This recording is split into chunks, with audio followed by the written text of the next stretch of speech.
নাতি দাঁড়া, নাতি কোথায়? নাতি চলে যাচ্ছে।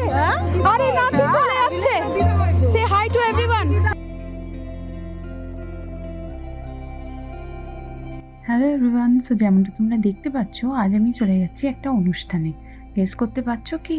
আরে থাম্বনেলটা পড়ে আর ভিডিও কিছু ক্লিপিংস দেখে তো বুঝেই গেছো। হ্যাঁ ঠিক, আজ আমি চলে আসছি আমার নাতির জন্মদিনের নেমন্তন্ন। যাই হোক, নাতি ব্যাপারটা তোমরা ভাবছো কি করে সব কিছু এক্সপ্লেন করবো, তার জন্য তো পুরো ভিডিওটা দেখতে হবে। আরে না না, এটা হচ্ছে আমার মেয়ে, আমার নাতির আজকে বার্থডে পার্টি হচ্ছে। আমার জামাই কোথায়? ওয়্যার ইজ মাই জামাই? ওই তো জামাইকে ডাক, জামাইকে ডাক। জামাই লজ্জা পাচ্ছে। জামাই খুব শাই তো, জামাই জন্য লুকিয়ে আছে ওয়েটারের পেছনে।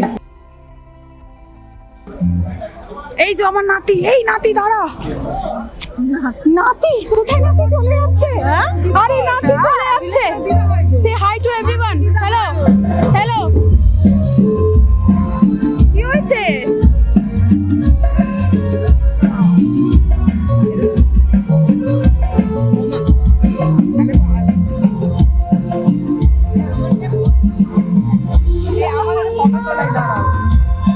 কেমন নাতির জন্মদিন, এই তো সব করা হয়েছে।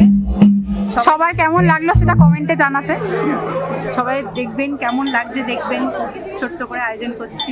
এটা ছোট না, এটা সত্যি অনেক বড়। Very big engagement, very big party, very beautiful decoration, very beautiful venue, everything. তো এবার কেক কাটিং হবে। কেকটা দেখো গাইস, ওয়াও! ওর 5 ইয়ার্স কমপ্লিট হচ্ছে। ওকে তোমরা সবাই আশীর্বাদ করো, ও যেন খুব ভালো থাকে, সুস্থ থাকে। এত মিষ্টি একটা বাচ্চা, কেই না আশীর্বাদ করবে। যাই হোক, কেকটা কিন্তু খুব সুন্দর হয়েছে। আমার কেকের ডেকোরেশনটা খুব ভালো লেগেছে, পুরো জেমস দিয়ে, যেহেতু বাচ্চাদের অনুষ্ঠান, যেহেতু বাচ্চার জন্মদিন, তাই এখানে জেমসটা দিয়ে কেকটাকে ডেকোরেট করা হয়েছে। আমার কিন্তু এই থিমটা খুব ভালো লেগেছে। যাই হোক, সো এখন কেক কাটিং হবে।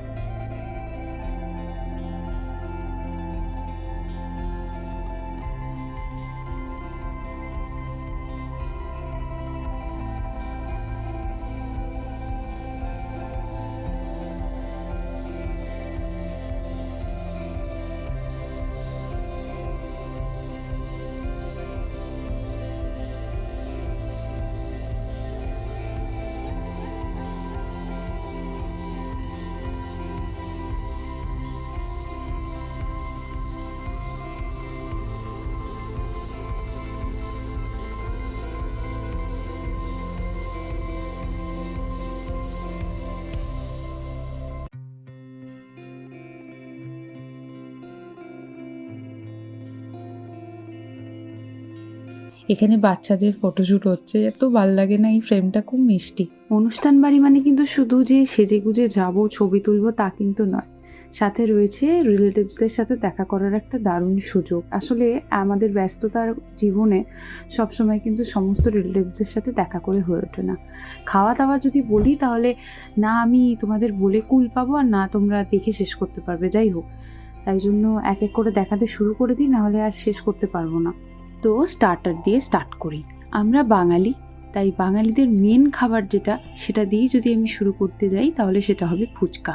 তাই আমি একটা ফুচকা খেয়ে স্টার্ট করছি। এরপরে রয়েছে স্যুপের কাউন্টার, যেখানে রয়েছে চিকেন স্যুপ, ভেজ স্যুপ। তারপরে রয়েছে লাইভ কাউন্টার, যেখানে বানানো হচ্ছে চাইনিজ ডিশেস গাইস। যেখানে রয়েছে chowmein, chilli chicken, fried rice, কি নেই আজকের ওকেশনে।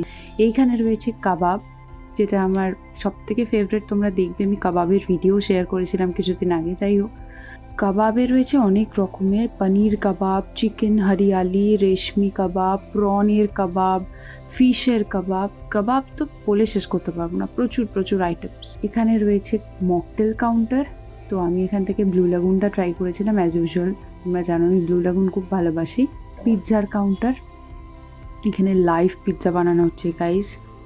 ভরে চিজ দিয়ে পিৎজা বানানো হচ্ছে। ও অসাধারণ ছিল, এটা তো জাস্ট অপূর্ব ছিল, পুরো মেল্ট হয়ে যাচ্ছিলো। আমি যখন মুখে দিচ্ছি না, পিৎজাটা পুরো মেল্ট হয়ে যাচ্ছিলো। ডমিনোজের পিৎজার মতো টেস্টি ছিল এগুলো। আর রয়েছে শীতের মেন আকর্ষণ, এই বাইরের কনকনে ঠান্ডায় গরম গরম ধোঁয়া ওঠা স্টিম মোমো। অপূর্ব ছিল চিকেন মোমোটা, জাস্ট ফাটাফাটি ছিল, স্টাফিংসটা ভরে ভরে দিয়েছিল মোমোতে। রাত অনেক গড়িয়ে গেছে, আমাকে যেতে হবে অনেক দূরে, তাই এবার ডিনার সেকশনে চলে আসলাম। ডিনারে তো প্রচুর বাটার নান দিয়ে যদি আমি স্টার্ট করি, এখানে ছিল বাটার নান, বেবি নান যেটা, তার সাথে ছিল খুব সুন্দর টেস্টি তড়কা, অপূর্ব ছিল কম্বিনেশনটা। এরপর ছিল মাউথ ওয়াটারিং ফিশ ফ্রাই, যেটা ছিল ভীষণই টেন্ডার আর জুসি। এরপর ছিল স্টিম রাইসের সাথে বেসিক্যালি ছিল ডাব চিংড়ির কম্বিনেশনটা। ডাব চিংড়িটা অপূর্ব খেতে ছিল, জাস্ট অপূর্ব। আর পোলাওয়ের সাথে the best combination mutton guys, তোমার আমার ফেভারিট মাটনটা যেরকম জুসি ছিল সেরকম সফট ছিল। সো খাওয়া দাওয়া শেষ করে এসেছি ডেজার্ট সেকশনে। ডেজার্টে রয়েছে ফ্রুটস চাটনি, এখানে রয়েছে পাঁপড়, এখানে রয়েছে নলেন গুড়ের সন্দেশ, আর শীতের মেন আকর্ষণ নলেন গুড়ের রসগোল্লা। এত কিছু খেয়ে বাঙালি পান খাবে না তা তো হতে পারে না। এক্সট্রিমলি সরি, আমি পানের ক্লিপিংসটা নিতে ভুলে গেছি, তাড়াহুড়ো করেছিলাম, লোকজন এত ছিল, গল্প করতে করতে পান খেয়ে গান শুনতে শুনতে এবার ঘড়ির দিকে তাকিয়ে দেখি অনেক রাত হয়েছে।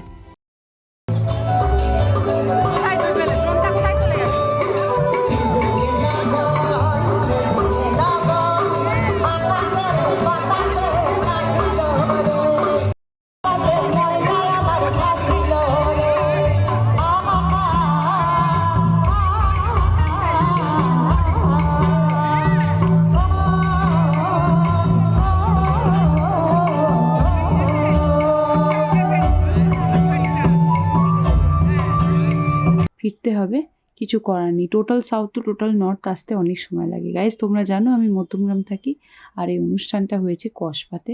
আমার বাড়ি আসতে কিন্তু অনেকটাই টাইম লেগে যাবে, তাই গুটি গুটি পায়ে সবাইকে টাটা করে এবার যাওয়ার পালা, এবার ফেরার পালা। সো তোমরা জানো তোমাদের ব্লগটা কেমন লাগলো, আশা করি তোমাদের ব্লগটা ভালো লেগে থাকবে। যে সুন্দর সন্ধ্যেটা আমি কাটিয়েছি, সেই পুরো সন্ধ্যেটার কিছু মুহূর্ত তোমাদের সাথে তুলে ধরার চেষ্টা করলাম। আশা করি তোমরা এনজয় করেছো ভিডিওটা, আর ভিডিওটা ভালো লেগে থাকলে please do like, comment, share and do subscribe. আর যারা চ্যানেলে নতুন তারা প্লিজ সাবস্ক্রাইব করে বেল আইকনটা প্রেস করে পাশে থেকো। দেখা হচ্ছে আবার খুব তাড়াতাড়ি নতুন একটা ব্লগে। So till then by.